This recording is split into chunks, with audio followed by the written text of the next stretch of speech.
Le Zoom Éco avec vous, Emmanuel Dutheil. Ce matin, on revient sur la prime d'activité. Ces critères d'attribution ont été revus à la hausse pour répondre à la crise des Gilets jaunes. Et du coup, le nombre de bénéficiaires s'envole.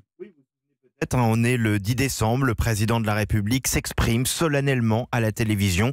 Il vient pour tenter de calmer la crise des Gilets jaunes. Et dans sa besace, une mesure phare, une augmentation de 100 € maximum via la prime d'activité pour ceux qui sont autour du SMIC. Le but est double, convaincre ceux qui ont le droit déjà d'y souscrire. Ça peut paraître complètement fou, mais comme ce n'était pas très facile pour y prétendre, de nombreux bénéficiaires de la prime d'activité n'en faisaient pas la demande. Donc ça, c'est le premier effet. Deuxième effet, les critères sont élargis et elle est donc ouverte à plus de monde. Et ça marche.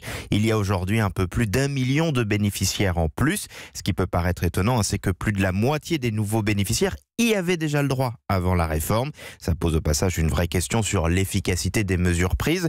En tout cas, on se rapproche aujourd'hui de la barre des 5 millions de bénéficiaires. On peut parler de succès ?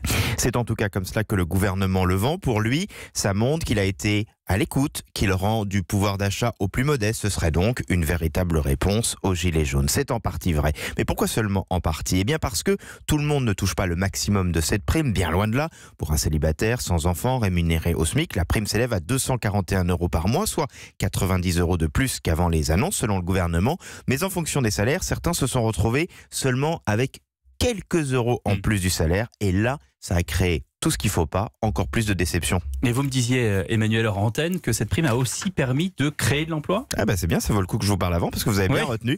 Mais pardonnez-moi l'expression, on peut quand même parler de double effet qui se coule dans ce cas-là, puisque avec cette revalorisation de la prime, les caisses d'allocation familiale qui versent cette prime sont tout simplement prise d'assaut. Le gouvernement a donc annoncé, c'était en fin de semaine dernière, le recrutement en urgence et en CDI de 140 agents supplémentaires. Ils doivent permettre d'absorber dans les meilleures conditions le surcroît d'activité.